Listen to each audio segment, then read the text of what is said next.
प्रस्तुत प्राप्त प्रसंगी प्राप्त वेळी चिंतन रूपी सेवेकरता घेतलेला अभंग आपल्या सर्वांना परिचित असणारे वारकरी संप्रदायाचे कळस असणारे जगन्मान्य जगद्वंदने जगद्गुरु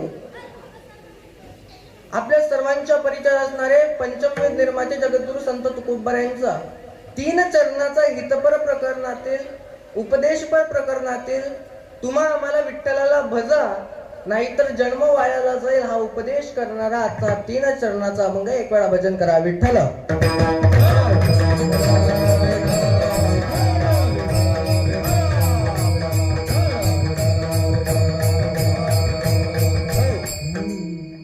आपल्या गावामध्ये माझं जवळजवळ 3रं कीर्तन आहे. मला वाटतं कीर्तनाचे नियम आपल्याला सांगायला नको. कीर्तनामध्ये बसताना ताठ बसलं पाहिजे.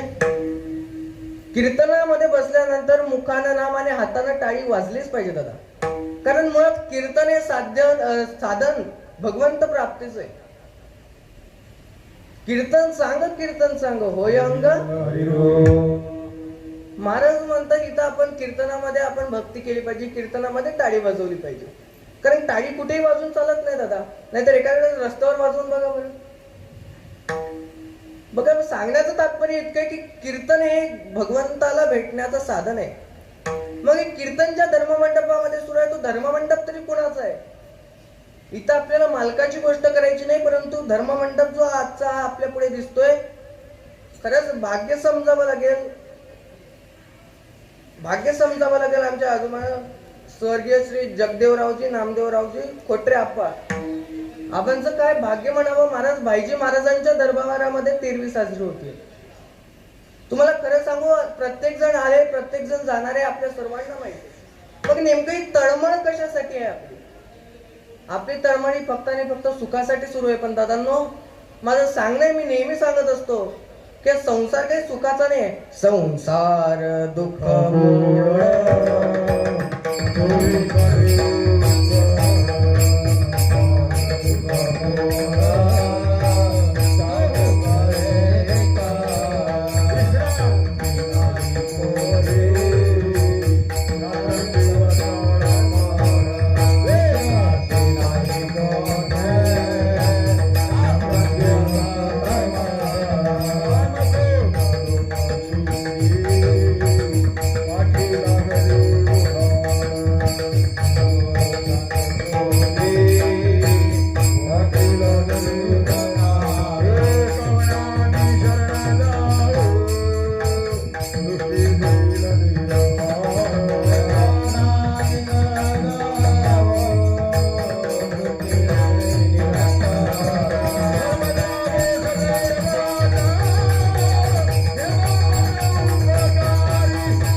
आणि तुम्हाला एका वाक्यात सांगू दादा, संसार ही अशी गोष्ट आहे की तुम्ही कितीही केली तरी पूर्णत्वास नेत नाही.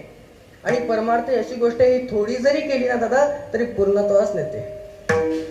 म्हणून जीवनामध्ये आलेलो आपण हे भगवंत चिंतन करण्यासाठी आपल्याला देह मिळालेला आहे. देवे दिला देह भजना. महाराज म्हणतात देह कशासाठी दिलेला आहे? तर भजनासाठी दिलेला आहे. देवे दिला देह भोजना कोमटा नाही म्हटलेलं आहे. हा जेवण्यासाठी आपल्याला देह दिलेला नाही दादा. मला सांगा या भूतलावरती आलेला प्रत्येक प्राणी जेवतो. कुत्रेही जेवतं, मांजरही जेवते. कुत्र्याला भूक लागली तर मालकापुढे गोंडा गोडतं आणि माणसाला भूक लागली तर बायको पुढे. मला खरंच सांगा इथं आलेला कोण आहे योग? इथं फक्त मनुष्य एक प्राणी आहे ज्याला देवाने भगवंत चिंतन करण्याची संधी दिलेली आहे, विचार करण्याची शक्ती दिलेली आहे. आणि म्हणून महाराज म्हणतात की क्षणोक्षणाची करावा विचार. महाराज म्हणतात क्षणाक्षणाला आपण विचार केला पाहिजे. का तर नरदेह आपल्याला विचार करण्यासाठी मिळालेला आहे. कुत्र्याला सुद्धा झोप लागते महाराज, आपल्याला सुद्धा झोप लागते. अहो मला सांगा, कुत्रे सुद्धा इकडे तिकडे फिरू शकतो, आपण सुद्धा फिरू शकतो. आपल्यात आणि कुत्र्यात किंवा इतर प्राण्यांमध्ये फरक काय आहे? तर फरक इतकाच आहे दादांनो, की त्याला देवाचं नाव घेता येत नाही आणि आपल्याला देवाचं नाव घेता येत नाही. परंतु मनुष्य इतके अविचारणीय प्राणी झालेली आहे की मनुष्याला देवाचं नाव घेत असताना सुद्धा घ्यायची इच्छा होत नाही. महाभारतातला गोड दृष्टांत आहे. ज्यावेळेस दुर्योधनाला विचारलं की तुला धर्म करतो का? म्हणजे हो, मला धर्म करतो. मग करत का नाही? इच्छा होत नाही. तुला अधर्म करतो? हो, मला अधर्मही करतो. मग सोडत का नाही? इच्छा नाही. मला सांगा, आज आपण देवाचं चिंतन करत नाही का? आपली इच्छा नाही. मला आज काही लोक मलाही म्हणतात, या वयात कीर्तन करतं. म्हटलं हो, याच वयात का? तर एक देह आपल्याला कीर्तनासाठी मिळाला, भजनासाठी मिळाला, परंतु म्हातारा झाल्यावर नाही. आपल्या बालपणापासून तो म्हातारा होईपर्यंत ज्यानं देव केला दादा, त्याला भगवंत प्राप्त होते. आणि म्हणून महाराज म्हणतात ना, तरणा भाग्यवंत नटे हरी कीर्तन. महाराज म्हणतात, तरुणाला तो अधिकार आहे की तो या कीर्तनामध्ये नटला पाहिजे. नाही तिथे नटून फायदा नाही दादा. आपण नाचतो, पण आपण नाही तिथं नाचतो. आणि तुम्हाला खरं सांगू का, आज आपण आपल्या आजोबा जवळजवळ 89 वर्ष जगले दादा. आज तेवढं वय नाही मिळत हो जगायला. का? त्याचं कारण आपणच आहोत. आपण झाडं तोडतोय. बरं ते सोडा, आपला आहार चांगला नाही. आणि ज्याचे विचार चांगले नाही, ज्याची बुद्धी चांगली नाही, त्याला आहारशास्त्र कळत नाही, त्याला मानसशास्त्र कळत नाही. नवे नवे त्याला काय खावं, काय बोलावं आणि देवाचं नाव कसं घ्यावं हे सुद्धा कळत नाही. आणि म्हणून दादांनो, आपला विचार चांगला असला पाहिजे. जीवनामध्ये काही नाही झालं तरी चालेल, पण देवाचं नाव झालं पाहिजे. म्हणून महाराज म्हणतात, सांगतो तुम्हासी भजारे विठ्ठला, नाही तरी गेला. महाराज म्हणतात, देह कशासाठी दिलेला आहे? तर विठ्ठलाचं भजन करण्यासाठी तुम्हाला देह दिलेला आहे. मग नेमकं विठ्ठलालाच का भजावं? जगामध्ये 33 कोटी देव सांगितलेले आहेत. 11 रुद्र आहेत, अष्टवसू आहेत. मग इतके देव असताना आम्हाला तुम्ही विठ्ठलाचंच नाव का सांगितलं? तर महाराज म्हणतात, इतर देवांची गणना याच्यामध्ये होत नाही का? विठोबाचे नाम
देवाचं भजन आम्ही एका जागेवर बसून करावं असंही महाराजांचं मत नाही. महाराज म्हणतात, तुम्ही चालताना फिरता कामामध्ये काम, कामामध्ये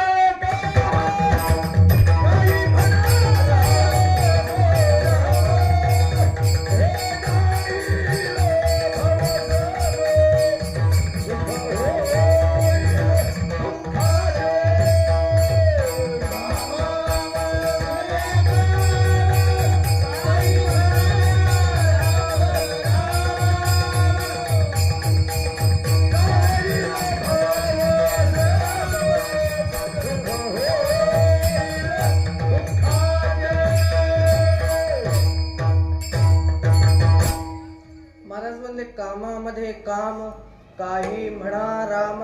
महाराज म्हणले, कामामध्ये सुद्धा तुम्ही देवाचं नाव घेऊ शकता दादा. तुम्ही चालताय, देवाचं नाव घ्या, चालेल. तुम्ही बसलेले आहात, देवाचं नाव घ्या. परंतु आजची परिस्थिती इतकी झाली, आम्हाला ज्ञानोबा तुकोबाच माहित नाहीत, आम्हाला देवाचं नाव तरी कधी कळणार आहे दादा. आणि एक कीर्तन आज बाबांच्या तेरवी निमित्त याच्यासाठी दादा पूर्वी जन्माचं पुण्य लागतं. महाराज म्हणतात बहु सुकृताची जोडी, म्हणून आमच्या मागे इतके जन्माचं पुण्य आहे, म्हणून आम्हाला आता आमच्या वडिलांची आमच्या आजोबांची तेरवी मध्ये आम्हाला कीर्तन ठेवायची इच्छा होती. त्याचं कारण आहे बघा, दुर्योधन इतका हुशार असूनही त्याला देवाचं नाव घ्यावं वाटलं नाही. पण आपल्याला प्रत्येक कार्यक्रमामध्ये जर देवाचं नाव घ्यायची इच्छा होत असेल, प्रत्येक काम करताना जर देवाचं नाव घ्यायची इच्छा होत असेल, तर खरंच दादा त्या बाबांचं जितकं काय म्हणावं त्यांना, म्हणजे काय ते वर्णन माणसाचं करत असताना मला शब्द ज्यावेळेस उरत नाहीत ना. आता बरेचदा आम्ही श्राद्धाचे, तेरवीचे, पुण्यस्मरणाचे कीर्तन करतो. बरं, लोक कीर्तन अशा माणसाचं ठेवतं ते रात्री दारू पिऊन मेलेलं असतं आणि त्याच्या तेरवीचं कीर्तन आम्ही तिथं म्हणतो, याजसाठी केला होता टास मला ज्यावेळेस पासून तेरवी श्राद्धाचे कीर्तन आलं ना, बऱ्याचशा कीर्तनाला खोटं बोलावं वाटतं. पण आज मला आनंद होतोय बाबाच्या तेरवीच्या कीर्तनानिमित्त. आज मला आनंद होतोय की आज खरं सांगण्यासारखंच इतकं, खोटं सांगायचं कामच नाही. विठ्ठल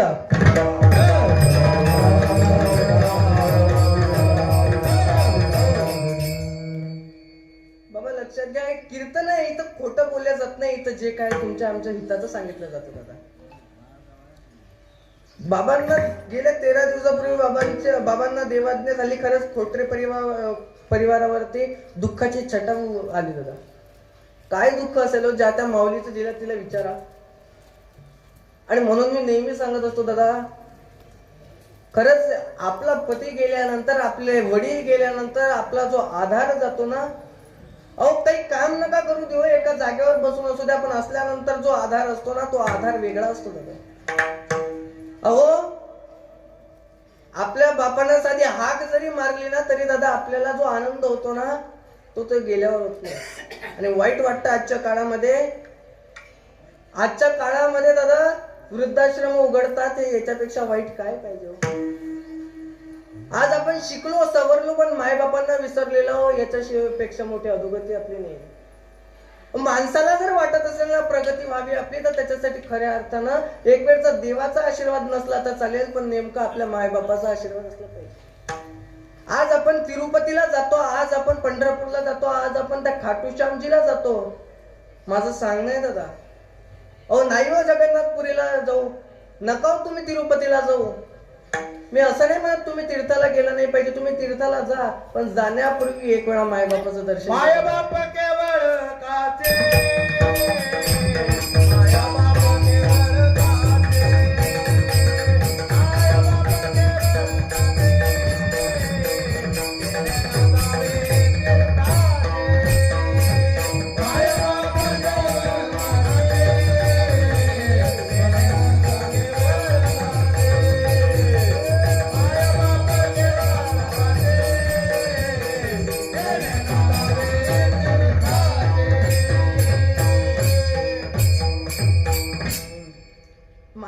केवळ काचे तेने न जावे तीर्थासे.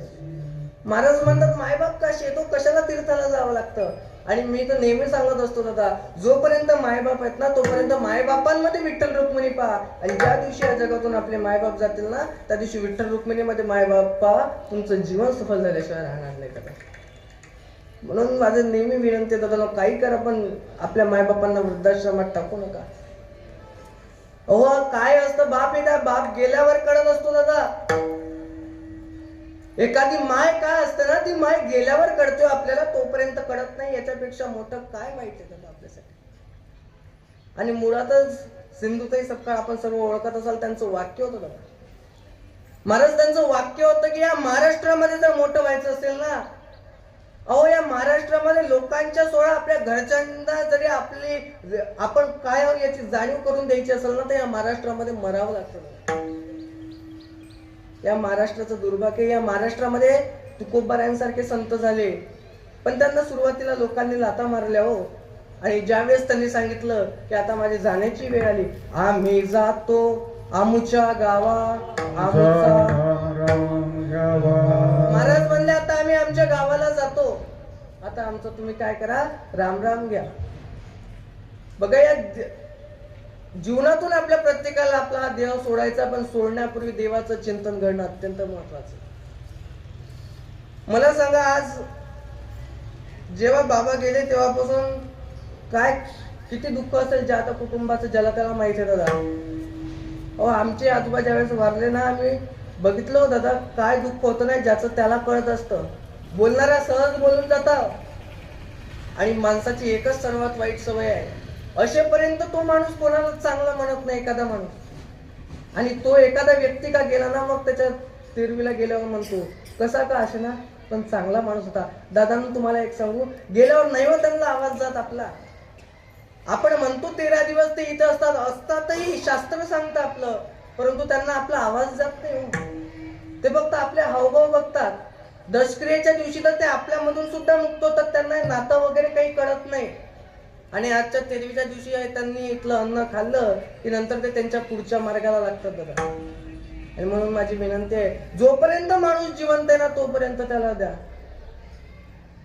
नाहीतर महाराज, माणूस वारल्यानंतर मग त्याला देऊन काही फायदा आहे. मला सांगा, एखाद्याला तहान लागली, तुम्ही त्याला पाणी देत ना, नंतर अमृत देऊन फायदा आहे का? मला सांगा, एखाद्याला जर भूक लागलेली आहे, तुम्ही तेव्हा जर त्याला जेवण देत नसाल, तेव्हा जर त्याला हाकलून देत असाल, आणि नंतर पंचपक्वान आणले तरी ते थोडी खाणार आहे महाराज, त्याचं पोट भरलेलं आहे. मग तसं आपल्या आई वडिलांना ज्यावेळेस आपली गरज आहे ना त्यावेळेस वागवा. कारण पहिले 12 वर्ष जे असतात ना, हे मुलाला आई वडील वागवत असतात. म्हणजे जवळजवळ 16 वर्षाच्या अंदर किंवा आपण असं म्हणा, पहिल्या 25 वर्षांमध्ये आई वडिलांवरती मुलांचा भार असतो, आणि शेवटच्या 25 वर्षामध्ये मुलांवरती आई वडिलांचा भार असतो. हा मुलांनी विसरता कामा नये. आज आम्ही जर सहज एखाद्या वृद्धाश्रमाला गेलो ना, तो व्यक्ती सहज सांगतो मी विस्तार अधिकारी होतो. त्याला वाटत नाही काही सांगताना की आपला किती विस्तार झाला. दादा, आज पण मला एक आनंद वाटतो की माझ्या शेतकऱ्याचा, माझ्या बळीराजाचा मुलगा असता, मुलाचे वडील असता वृद्धाश्रमात. बघा काय दुःख असेल हो. छानसा छोटासा कुटुंब आपल्या बाबांचा होता, जगदेवराव बाबांचा. पंचफुला आजी असते आमच्या. खरंच महाराज, ज्या त्या बाईचं तिला दुःख माहित असतो. लोक म्हणतात काय नाही, 2 दिवस रडतात सोडतात. पाहुणे मंडळी येतील, 8 दिवस रडता येईल, पण दादा आयुष्यभराचं दुःख आहे ना, हे आपल्या डोक्यावरती असतं. दुःख कोणी घेऊन जात नाही. म्हणून ईश्वर त्यांचे मुलं, जगदेवराव आजोबांची 3 मुलं होते. सुरेश जगदेवराव खोटरे, आमचे केशव काका जगदेवराव खोटरे आणि मनोहर काका जगदेवराव खोटरे. त्याचसोबत 2 मुली, सुंदूबाई प्रकाश मोडे, तसेच सरलाताई समाधान राऊत.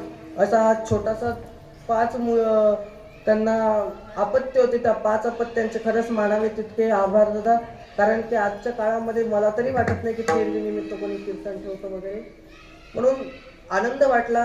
छान नियोजन सर्व मंडळींकडून सर्वांनी केलं, गोड असं. आणि मला ज्यांच्याकडून तारीख मिळाली असे आपले जगदेवराव आजोबांचे नातू आमचे अंकुश मामा असतील, खरंच त्यांचेही मानावे तितके आभार. आमचे मृदंगाचार्य ज्ञानेश्वर महाराज असतील, आमचे गायनाचार्य बोरकर महाराज असतील, आमचे गायनाचार्य महेश महाराज असतील, किशोर महाराज. सर्वांचं नाव घेणं आपल्याला वेळेच्या अभावी शक्य नाही. आमचे वेणीगिरी बाबा असतील, सर्वांचे एका मनापासून आभार. आणि खास करून तुमच्या सर्व श्रोत्यांचेही आभार मानतो. आपल्या कीर्तनातला पहिला मुद्दा संपला, दुसऱ्या मुद्द्याला सुरुवात करणार. त्याच्यापूर्वी सर्वांनी विठ्ठलाचं नामस्मरण घ्यायचं. विठ्ठल.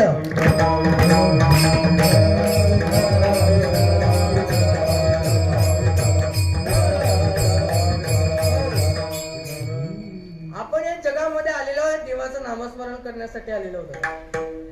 आणि मुळात या जगातून जात असताना देव लवकर कोणाला नेत नाही. जो आवडे देवासी तोची आवडे जनासी, किंवा जो आवडे जनासी तोची आवडे देवासी. उलटे झालं तर जो सर्वांना आवडतो दादा तोच देवाला आवडत असतो, म्हणून देव नेत असतो. आणि आपल्याला आनंद वाटायला पाहिजे. तुम्हाला खरं सांगू, एखाद्या वेळेस एखाद्या व्यक्ती घरच्या घरी जर गेला तरी चांगलं आहे, परंतु ऍक्सिडेंट न माझं तरी दादा चांगलं आहे. गाड्या आरामशीर चालवा, कारण की ऍक्सिडेंट न जाणारा व्यक्ती काय पाप असेल, किती वेदना होत असतील त्याला. पण खरंच बाबांचं पुण्य म्हणावं की बाबां 89 वर्ष म्हणजे काही कमी नाही दादा. आजच्या काळामध्ये 40 नंतर लोकांना अटॅक यायला लागले. सोडा 20-20, 30-30 वर्षाच्या मुलांना सुद्धा आजकाल अटॅक यायला लागला. याच्यापेक्षा वाईट गोष्ट कोणती नाही म्हणून माझं सांगणं आहे, देवाचं नामस्मरण घ्या. बरं, विठ्ठलाचं नामस्मरण का घ्यायचंय? तर महाराजांनी त्याच्या मागे 3 कारण सांगितली. पहिलं कारण सांगितलं कारण विठ्ठल हा स्वयंभू देवता आहे. दुसरं कारण सांगितलं, विठ्ठल म्हणजे कोण? तर विधाता ब्रह्मदेव. ठ म्हणजे नीलकंठ महादेव आणि ल म्हणजे लक्ष्मीपती विष्णू भगवान. या तिघांचा सम्यक समन्वय जर केला तर जो विधाता निर्माण होतो त्याचं नाव विठ्ठल आहे दादा. आणि तिसरं कारण महाराजांनी सांगितलं का विठ्ठलाचं नाव घ्यायचं? तर विठ्ठलाचं नाव जर घेतलं आपण तर रोग सुद्धा नाहीच होतात. कारण विठ्ठलाचं नाव घेत असताना ठ ला ठ आहे आणि ठ म्हणत असताना लक्षात घ्या आपल्या छात्यावर एक असा ठसका लागतो. त्या ठसक्यानं येणारा अटॅक सुद्धा नाहीसा होतो. म्हणून विठ्ठलाचं नाव घ्यायचं. आणि महाराज म्हणले जर विठ्ठलाचं नाव घेतलं नाही तर काय होईल? अभंगाचं प्रपंच. सांगतो तुम्हाची भगारे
कशासाठी दिलेला आहे? तर आपल्याला देवाचं भजन करण्यासाठी दिलेलं आहे. सांगतो तुम्हासी भजारे विठ्ठला.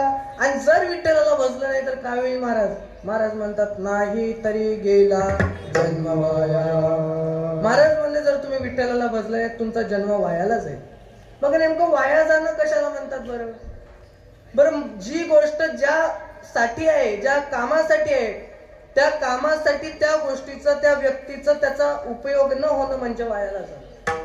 आता हा माईक तुमच्यापर्यंत शुद्ध आवाज पोहोचवण्यासाठी आहे, पण जर या माईकचा उपयोग त्यासाठी होत नसेल, माझा आवाज जर योग्य प्रकारे पोहोचत नसेल तर हा माईक वायाला गेला. पण तुमचा मस्त आहे. बघा, हा मृदंग कशासाठी? कीर्तनाच्या साठीसाठी आहे. पण तो मृदंग जर कीर्तनाच्या साथीला कामाला येत नसेल तर तो मृदंग वायाला पण जात नाही. बघा, आता कीर्तनासाठी मला बोलावलेलं आहे. कीर्तन जर योग्य पद्धतीने झालं नाही तर मला सांगा आपला देह कशासाठी दिलेला आहे? मग कीर्तन करण्यासाठी दिलेला आहे, भजनासाठी दिला. आणि ते जर आपण योग्य पद्धतीने केलं नाही दादा तर आपला देह एक दिवस नक्की वायाला जाईल. लोक म्हणले महाराज आम्हाला कळालं, ठीक आहे, परंतु आमच्या मागे संसार आहे. मग आम्ही पहिले संसार करतो आणि संसार का एक वेळा पूर्ण झाला की आम्ही देवाचं चिंतन करायला सुरुवात करतो. महाराज म्हणले संसार हा पूर्ण होणाऱ्यातली गोष्ट नाही. का? तर मुळात संसाराच्या मागे जर तुम्ही पळत राहिले तर तुम्ही भावसिंधूच्या पुरामध्ये होऊन जाल. मग भावसिंधूचा पूर कशाला म्हटलेला आहे? पुनरपि जननम पुनरपि मरणम पुनरपि जननी जठरे शरणम य संसारे खलु दुस्तार कृपया पारे पाहि मुराद भज गोविंदम गोविंदम भज मूढमते. महाराज म्हणले कशाला म्हटलेलं आहे? तर संसार मुळात भावसिंधूचा पूर आहे. भावसिंधूचा पूर म्हणजे काय? तर पुनरपि जननम पुनरपि मरण, पुन्हा जन्माला येणार आणि पुन्हा मरण पावले. महाराजही म्हणतात किती वेळा जन्मा यावे नित्य व्हावे. महाराज म्हणतात नेहमी तर फजितीच होऊ नये, तर मग कशाला आम्हाला पुन्हा पुन्हा जन्म देता? एक वेळा या भावसिंधूच्या पुरामधून तारून टाका. परंतु आपण सतत संसाराच्या मागे लागलेलो. एका मावशीला मी म्हटलं, मावशी तुम्हाला आता वेळ आहे, तुम्ही वारीला जा ना. मावशी म्हणली महाराज मला 3 मुले. म्हणले किती? तुम्ही बोलत जा. तुम्ही बोलत जा, कीर्तनामध्ये बोललं पाहिजे हो, कीर्तनामध्ये टाळी वाजवली पाहिजे. ते मावशी मला म्हणले महाराज 3 मुली आहे, दोघीचे लग्न झाले, एकीचं बाकी आहे. ते एकीचं काय एक वेळा लग्न झालं, मी वाऱ्या कराय मोकळी म्हणली महाराज. म्हणलं आजी मावशी कशाला तू मोकळी होत, तिसरीचं लग्न होतं ना होतं, पहिली बाळात पण आले येते. बरं पहिली बाळात पण होऊन जाते ना जाते, दुसरी डिलेव्हरीला येते. बरं दुसरी डिलेव्हरी जाते ना जाते, तिसरी फारकती घेऊन येते. विठ्ठला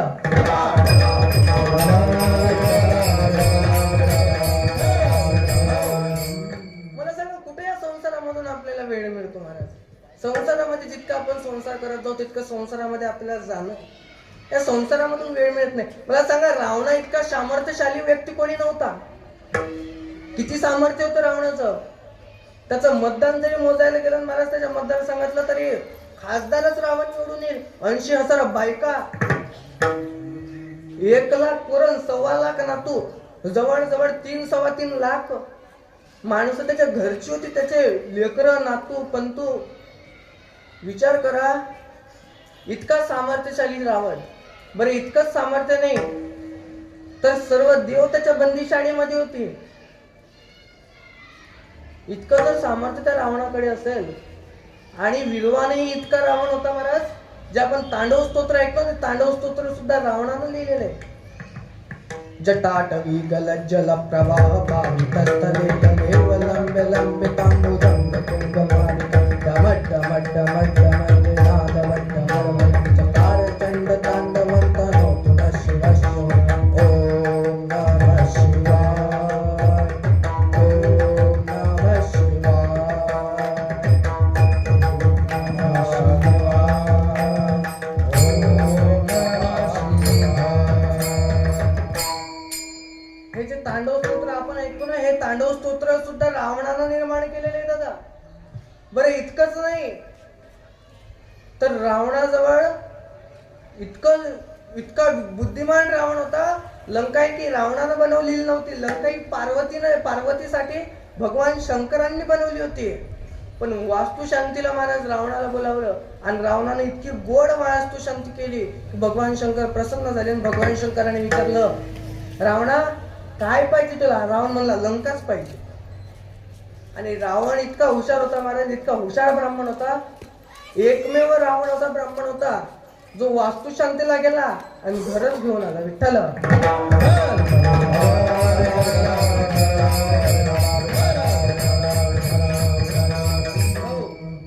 म्हणून दादा देह आपल्याला भजनासाठी मिळाला, परंतु आपल्याला संसार करायचा आहे. संसार काही पूर्ण होणाऱ्यातली गोष्ट नाही. रावणाच्या संसारातल्या 3 इच्छा होत्या. किती? तुम्ही बोला, सर्व वरचेच बोलतील तर कसं होईल महाराज? इंटरॅक्टिव्ह कीर्तन असलं पाहिजे, बोलत जा. रावणाच्या संसारातल्या 3 इच्छा होत्या. पहिली इच्छा होती रावणाची, सोन्याला सुगंध यावा. दुसरी इच्छा होती स्वर्गाला शिडी लागावी. तिसरी इच्छा होती समुद्रातलं पाणी गोड व्हावं. इतका सामर्थ्यशाली रावण, पण ना स्वर्गाला शिडी लागली, ना सोन्याला सुगंध आला, ना सागरातलं पाणी महाराज गोड झालं. का? तर संसार अशी गोष्ट आहे तर तुम्ही कितीही केलं तरी पूर्णत्वास नेणार नाही.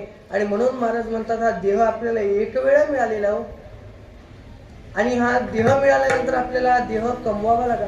तूने जीवन गवा दिया क्या किया रे, जिस पाला था उसको खो दिया.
सोडलं. मला खरं सांगा, आजच्या जीवनामध्ये आई वडील आणि देवाला आणि संताला मिळवण्याशिवाय जर आपण इतर कोणाला मिळवण्याच्या मागे लागत असेल ना, तर खरंच आज जीवन वायाला गेलेलं आहे. आणि म्हणून जीवनामध्ये नामस्मरण करा दादा. कारण नामाचा महिमा इतका आहे, मोठा आहे की दगड हे रामानं तारले नाही दादा. रामानं प्रयत्न केला स्वतः दगड समुद्रावर ठेवून, पण तो दगड सुद्धा बुडाला. परंतु दगड हा तारला गेला फक्त आणि फक्त रामाच्या नामामुळे दादा. म्हणून रामापेक्षाही मोठं नामस्मरण, नाम जर काय श्रेष्ठ जर काय असेल तर ते म्हणजे रामाचं नाव आहे दादा. आणि म्हणून माझी विनंती आहे, आणि माऊली तरी कुणाचा अवतार आहे दादा? पांडुरंगाचाच अवतार आहे, रामाचाच अवतार आहे. म्हणून माझी विनंती आहे दादांनो, देवाचं नामस्मरण करा, संताचं नामस्मरण करा. आणि ते जर केलं नाही तर तुम्ही एक वेळा आपला देह जर वायाला नेसाल. आणि देह वायाला जात असताना आपण जर संसाराच्या मागे लागलो तर भवसिंधूच्या पुरामध्ये वाहून जाऊ अभंगाचं दुसरं चरण. कविता भरणारी दुरावसी दूरी, कविता भरणारी दुरावसी दूरी, कविता भरणारी दुरावसी दूरी, कविता भरणारी दुरावसी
भाऊसिंगच्या पुरामधून वाहून जाल.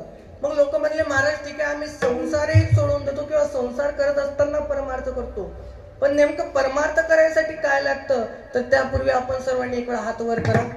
एक वेळा ज्ञानोबरायांचा गजर घेऊ आणि ते घेतल्यानंतर तुम्हाला सांगतो. ज्ञानेश्वराय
आपल्याला काय लागत असेल ना, तर ते फक्त आणि फक्त महाराज म्हणतात, काही न लगे एक भावची कारण तुका म्हणे आण विठोबाची. महाराज म्हणले की मी विठोबाची आण घेऊन सांगतो की या देवाचं भजन करण्यासाठी फक्त आणि फक्त तुमचा भाव कारणीभूत आहे. बरं, भाव किती आपला बक्कड असला पाहिजे, तर महाराज म्हणतात, देह जाओ अथवा राहो पांडुरंगी दृढ भाव.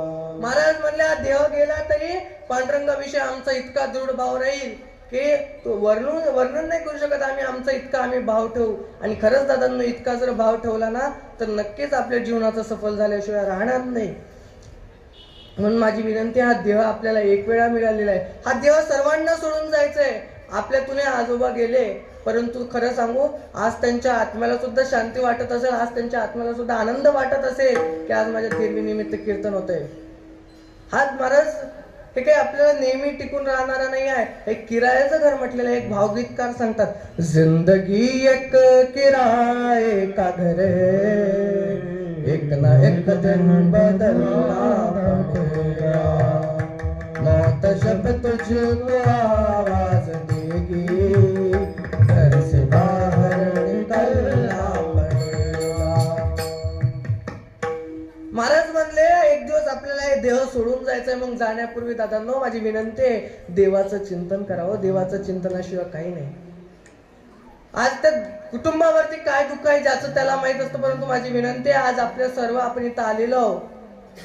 आज आपण सर्वांनी बाबांना श्रद्धांजली व्हायची. इतकंच नव्हे तर आजपासून आपण सर्वांनी एक निश्चय करा की ज्याप्रमाणे या कुटुंबाने त्यांच्या वडिलांना आजोबांना वागवलं ना, ज्याप्रमाणे त्यांना कुठलीच कमी वागवू दिली नाही ना, त्याप्रमाणे आपण सुद्धा आपल्या आई वडिलांना वागवलं पाहिजे. दादा, अरे आई वडील कोण असतात, तर देवाचं स्वरूप असतं. दादा, आई वडिलांना नका सोडू. माझी विनंती आहे, काही करा पण मायबापांना नका सोडू. मायबापा इतकं नाही हो कोणी करत आपल्यासाठी. या जगात खऱ्या अर्थानं आपल्यासाठी जर कोण जगत असेल ना, त्याचं नाव आहे एक माय आणि दुसरा बाप. या दोघांशिवाय आपल्यासाठी कोण नाही हो. जे ते स्वार्थासाठी जगतो दादा आपल्यासाठी, जे ते सोबत राहतं, परंतु खऱ्या अर्थानं विना स्वार्थ जर कोण आपल्यासाठी सतत हा प्रत्येक कार्य करत असेल तर ते मायबाप आहे. कुठलं स्वार्थ नसतं मायच्या मधात. आणि म्हणून सांगणे दादांनो, दारू नका पिऊ. अरे, दारू पिऊन कोणाचं भलं झालं मला सांगा. कुठल्या आईला वाटत नाही, कुठल्या बापाला वाटत नाही आपल्या पोरांना दारू प्यावं, कुठल्या बायकोला वाटत नाही आपल्या पतीनं दारू प्यावं. म्हणून दादा काय वाईट वाटतो कधी कधी या दारू पिण्याला आलं. अहो, दारू पिऊन एखाद्या वेळेस जर एखादा तरुण वारला ना, तर त्याचे छोटे छोटे 2 मुलं महाराज त्याच्या आजूबाजूला फिरतात. डोळ्यापुढे दृश्यानं एक मृत व्यक्ती पडलेला आहे, त्याच्या आजूबाजूला त्याच्या मुलं फिरतायत, त्याचे मुलं रडतायत. तो आणि त्याच्या आईला विचारतात, आई का ग माझ्या बाबांना असं झोपवलेलं आहे, आई का माझ्या बाबांना असं झोपवलेलं आहे. 4 लोक खांद्यावर घेतात, शिवाळीनं नेतात. त्यावेळेस ते मुलगा विचारता, आई का ग माझ्या बाबाला आता घेऊन चाललेत, आई का माझ्या बाबाला हे सर्वजण घेऊन चाललेत. आई सांगते, बाळा तुझे बाबा देवा घरी गेलेत बाळा.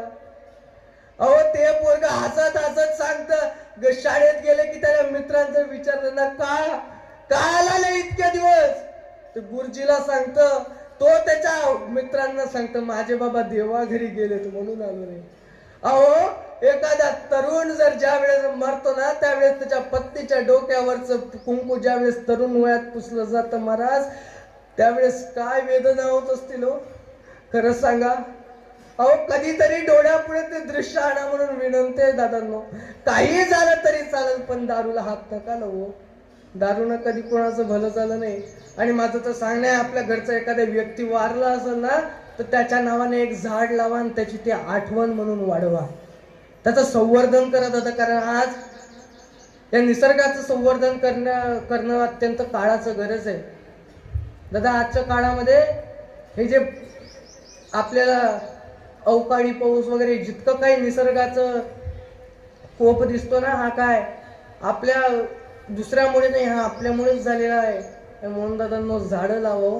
झाडं लावल्याशिवाय काहीच नाही आहे. म्हणून विनंती दादांनो, झाडं लावा, दारू पिऊ नका आणि आपल्या मायबापांना सांभाळा दादा. खरंच या जन्मामध्ये आपल्याला देव कशासाठी मिळालेला असेल ना, तर फक्त आणि फक्त देवाचं चिंतन करण्यासाठी मिळालेलं आहे. आणि आपल्या मायबापाचं दर्शन घ्या दादांनो. मायबापांवर बोलण्यासारखं खूप काही आहे हो. अहो एखाद्या लहान मुलाचे जर एका लहान मुलानं बनवलेली कविता आहे. तो म्हणतो की मला एखाद्या गायमध्ये सुद्धा आई दिसते, त्याची आई वारलेली आणि ते सांगतो हंबरून वासर आले चाटती जवा गाय तवा म्हणे तिच्यामध्ये दिसते माझी माय हंबरून. महाराज एखादी वासरू जर एखाद्या गायला चाटत असेल ना, ते बाळ म्हणतं की मला त्याच्यामध्ये सुद्धा माझी आई दिसते. मला खरंच सांगा, लहान लहान मुलांना आज बिनबापाचं राहावं लागतं. याचं कारण फक्त आणि फक्त दुसरं कोणी नसून तुम्ही आणि मी आहोत. याचं खऱ्या अर्थानं कारण जर काय असेल ना, ते व्यसन आहे. म्हणून दादा व्यसन सोडा. आम्ही सांगू थकलो, परंतु आता दादा आता तरी पुढे हाची उपदेश नका करू नाश आयुष्याचा. आणि म्हणून या कीर्तनातून जाताना काही नाही घेता आलं तरी चालेल, पण एक गोष्ट घ्या. कीर्तनामधून जाताना एक गोष्ट घ्या दादा, देवाचं चिंतन करा. देवाचं चिंतन करत असताना सोबतच तुम्ही देवाचं चिंतन करा, संतांचं चिंतन करा, निसर्गाचं संवर्धन करा. आणि दादांनो महत्वाची गोष्ट म्हणजे व्यसन सोडा.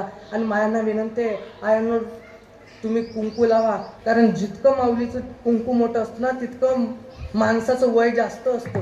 म्हणून माझी विनंती आहे मायांना, आता पहा ना काही आजी आमच्या असं मोठं कुंकू लावून आल्या, तसं कुंकू लावत जा. आणि माझं जर सांगणं आहे, जितक्या दिवस या जगामध्ये आपला पती आहे ना, तितक्या दिवस त्या पतीचं लाल कुंकू लावा. आणि ज्या दिवशी ते कुंकू जाईल ना, त्यावेळेस माझी विनंती आहे मायांनो, स्वतःला खुचून देऊ नका. तर माझ्या पांडुरंगाला सुद्धा पती समजून त्याचं ते काळं कुंकू लावा. माझा जितक्या वर्ष आज तुमच्या पतीनं तुम्हाला वागवलेलं असेल ना, तिथून पुढचे वर्ष त्या पांडुरंगाकडे तुमचं राहील. कारण की या जगामध्ये आल्यानंतर कुठलाच व्यक्ती उपाशी मरत नसतो, त्याला देव सांभाळतोच, फक्त मधामध्ये लागतो तो भाव. म्हणून दादांनो गोड साथ आमचे मृदंगाचार्य ज्ञानेश्वर महाराजांनी केली. गोड साथ सर्व गायनाचार्य मंडळी, टाळकरी मंडळी सर्वांचे आभार मानतो. आमच्या अंकुश मामांकडून सेवा मिळाली, त्यांचेही मानावे तितके आभार आहेत. त्यानंतर आमचे साऊंड सिस्टीमवाले महाराज असतील.